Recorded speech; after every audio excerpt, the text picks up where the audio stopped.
नमस्कार। आज हम एक बहुत ही दिलचस्प टूल पर गहराई से बात करने वाले हैं, सिस्को पैकेट ट्रेसर। हमारे पास दुर्गा एग्रो सर्विसेज का एक लेख है जिसका टाइटल है Cisco packet tracer network simulation का सशक्त साधन। तो आज हम इसी के जरिए समझने की कोशिश करेंगे कि ये टूल क्या है और क्यों इतना खास है, खासकर उनके लिए जो नेटवर्किंग सीख रहे हैं या सीखना चाहते हैं। देखिए, नेटवर्किंग में ना सिर्फ थ्योरी से काम नहीं चलता। असली समझ तो प्रैक्टिकल से आती है, पर राउटर स्विच ये सब खरीदना तो काफी महंगा सौदा है ना। हाँ बिल्कुल, खासकर जब आप सीख ही रहे हो। तो यहीं पर पैकेट ट्रेसर जैसे टूल्स काम आते हैं। तो चलिए शुरू करते हैं और देखते हैं कि ये आखिर है क्या भला। तो सबसे पहले ये सिस्को पैकेट ट्रेसर आखिर है क्या चीज? देखिए, आसान शब्दों में कहें तो ये सिस्को का बनाया हुआ एक सॉफ्टवेयर है। ये क्या करता है कि ये नेटवर्क को सिम्युलेट करता है, मतलब उसका एक वर्चुअल मॉडल बनाता है। वर्चुअल मॉडल मतलब आपको एक कंप्यूटर स्क्रीन पर ही पूरा नेटवर्क बनाने, उसे चलाने, उसे टेस्ट करने का मौका मिलता है, बिना कोई असली राउटर या स्विच खरीदें। आप वर्चुअल डिवाइस स्क्रीन पर रखते हैं, तारे जोड़ते हैं और देखते हैं कि सब कैसे काम कर रहा है। अच्छा, यानी असली दुनिया का नेटवर्क बस कंप्यूटर के अंदर। पर ये बनाया किसके लिए गया है? क्या ये सिर्फ स्टूडेंट्स के लिए है? हाँ, मतलब मुख्य फोकस तो इसका एजुकेशन पर ही है। नेटवर्किंग के स्टूडेंट्स, उनके टीचर्स, वो इसे बहुत इस्तेमाल करते हैं।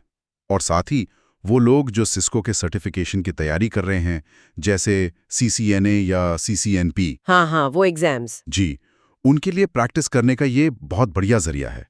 और कई बार ट्रेनिंग देने वाले या कंपनियां भी इसे यूज करती हैं ताकि मुश्किल कॉन्सेप्ट्स आसानी से दिखा सकें। ये असल में थ्योरी और प्रैक्टिकल के बीच का पुल है, कह सकते हैं। अच्छा, तो सीखने सिखाने के लिए काफी महत्वपूर्ण है ये। चलिए अब इसकी खूबियों पर आते हैं। लेख में कुछ खास फीचर्स का जिक्र है, क्या है वो? बिल्कुल। सबसे पहली चीज जो इसे बहुत आसान बनाती है वो है इसका drag and drop interface. Drag and drop? हाँ, मतलब आप स्क्रीन पर माउस से राउटर, स्विच, कंप्यूटर, लैपटॉप, इन सबको खींच कर रख सकते हैं और फिर वर्चुअल केबल से उन्हें जोड़ दिया। नेटवर्क का नक्शा बनाना बहुत आसान हो जाता है इससे। ये तो काफी इंट्यूटिव लगता है।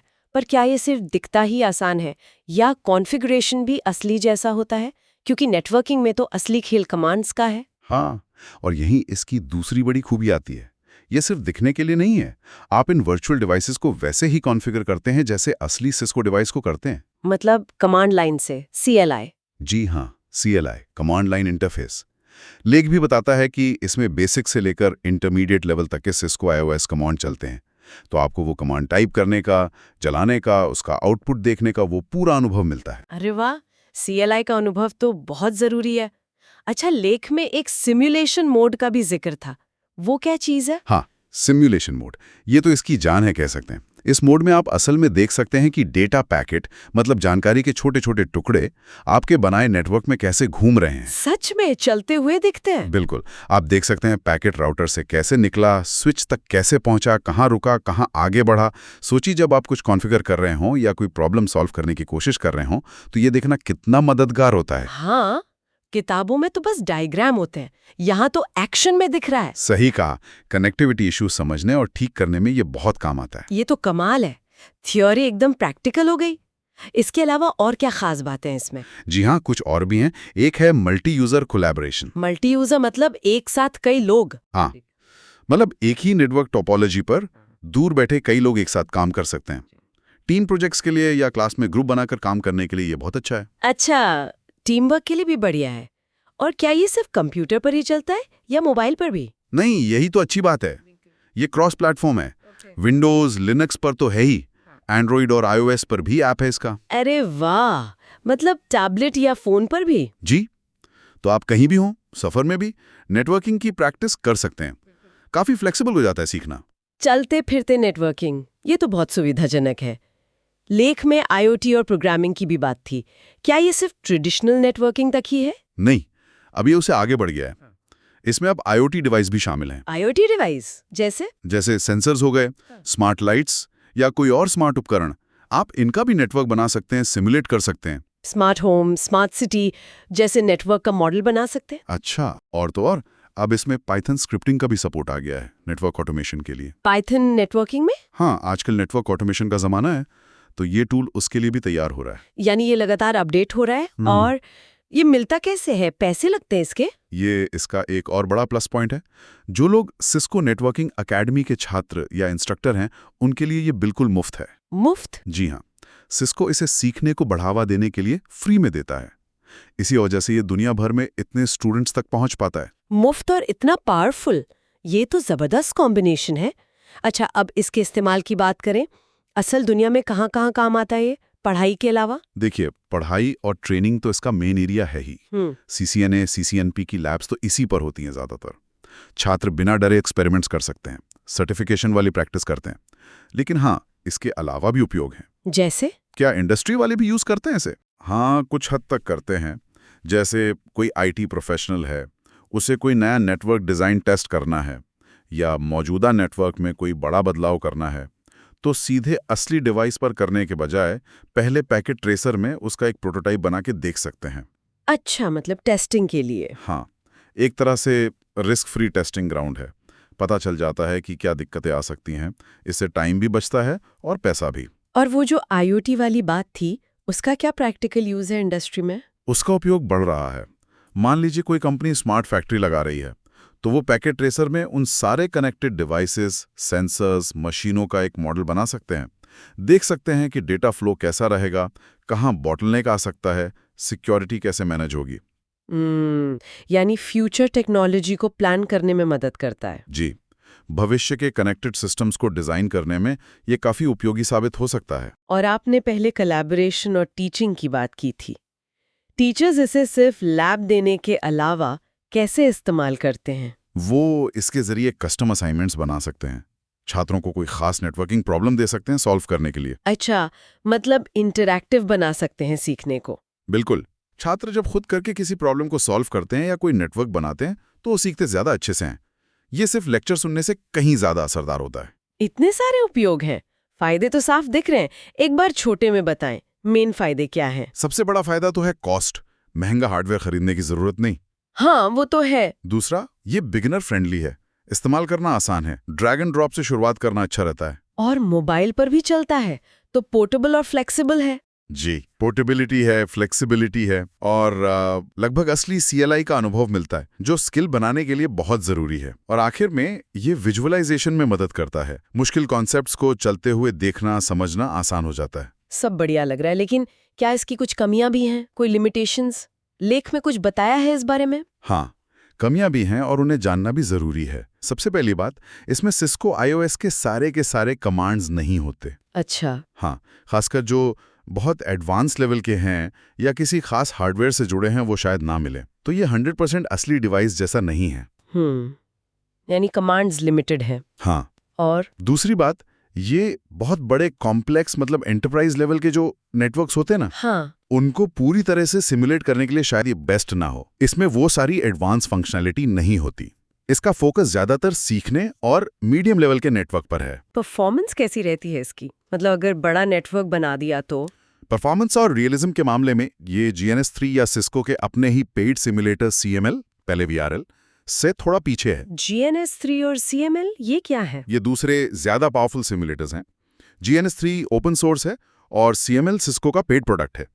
ये ज्यादा रियल अनुभव देते हैं क्योंकि आप उनमें असली operating system iOS image use कर सकते हैं। ओह, लेकिन हाँ, उन्हें चलाना पैकेट ट्रेसर से ज्यादा मुश्किल है और उनके लिए कंप्यूटर भी ज्यादा पावरफुल चाहिए।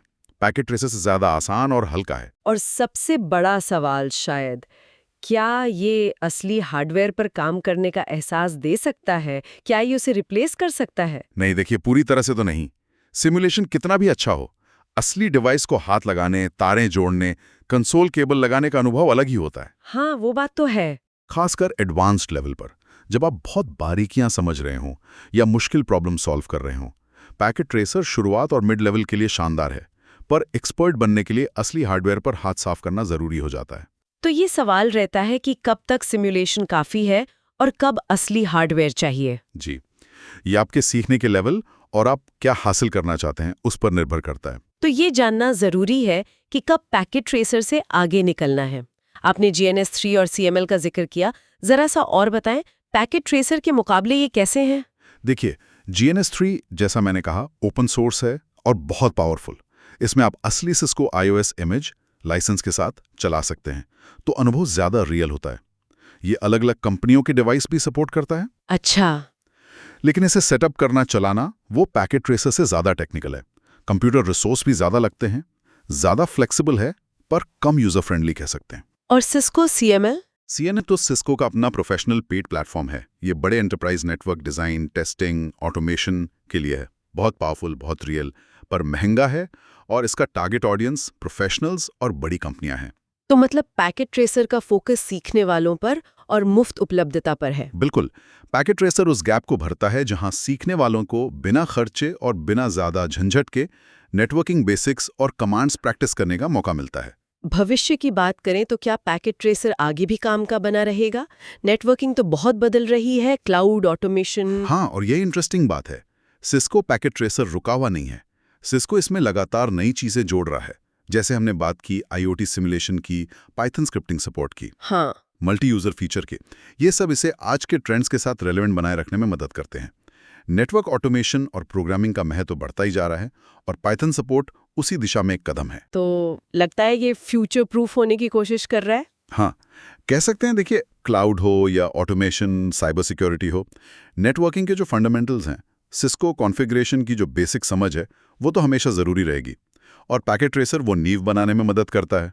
तो हाँ, नेटवर्किंग एजुकेशन और स्किल बिल्डिंग के लिए ये एक अहम टूल बना रहेगा। तो इस पूरी बातचीत का निचोड़ क्या है?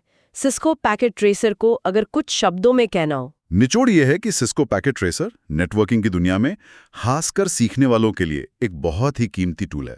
ये थियोरी और प्रैक्टिकल के बीच की दूरी को बहुत अच्छे से कम करता है।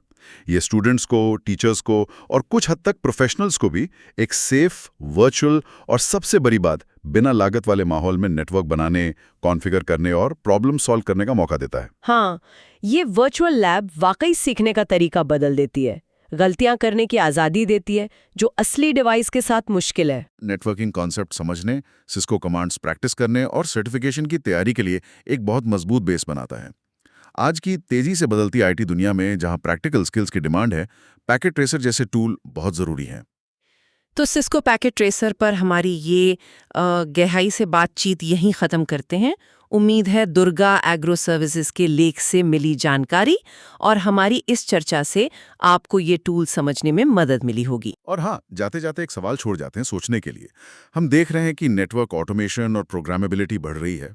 पाइथन जैसी भाषाएं नेटवर्किंग का हिस्सा बन रही हैं। तो ऐसे में पैकेट ट्रेसर जैसे सिमुलेशन टूल भविष्य के नेटवर्क इंजीनियर्स को ये नए स्किल्स सिखाने में क्या रोल निभा सकते हैं? क्या ये सिर्फ कॉन्फ़िगरेशन सिखाने तक सीमित रहेंगे या फिर नेटवर्क ऑटोमेशन स्क्रिप्ट्स को बनाने, टेस्ट करने, डीबग करने का भी एक अच्छा प्लेटफॉर्म बन सकते हैं? मतलब सिमुलेशन की दुनिया असली दुनिया की ऑटोमेशन ज़रूरतों को कैसे पूरा कर सकती है? ये सोचना दिलचस्प होगा।